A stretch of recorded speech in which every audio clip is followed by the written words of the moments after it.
Panginoon, salamat na naman sa bagong pag-asa na kasabay sa pagdating ng bagong araw ngayon.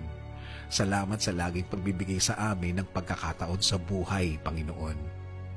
Because we know you are a God of second chances. You are a God that provides opportunities in life. You are the God that understands us always. Lord, sa dami po ng problema ngayon sa harap namin, kami po ay nanghihina na.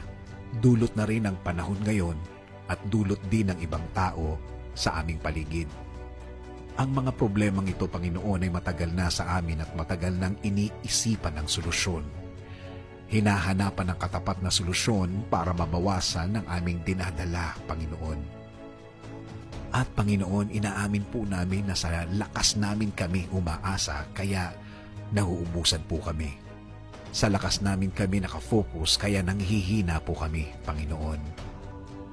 Pero Lord, ang dasal na ito ay nagpapaalala sa amin na Ikaw ang Diyos na nagbibigay, nagpapatawad at nagbibless ng aming mga buhay. Na source namin ang aming lakas, na ilang beses nyo na po itong napatunayan sa aming buhay. Panginoon, dasal po namin na bigyan nyo kami ng lakas dahil alam namin na kayo po ang pinanggagalingan ng lahat ng kalakasan. Bigyan nyo kami ng guide para tama po ang lahat ng aming magiging desisyon.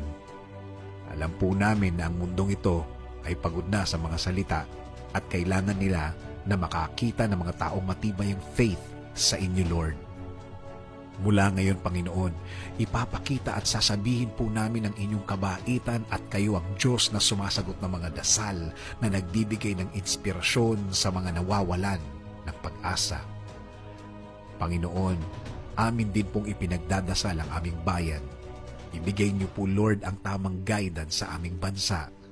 Ibigay niyo po ang pag-asa na wala na sa kanilang mga buhay. Make them realize that you are still God who is in control.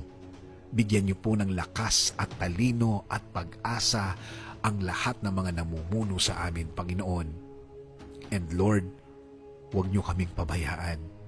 Bigyan niyo po kami ng karagdagang lakas, ng loob at talino para harapin namin ang aming araw-araw.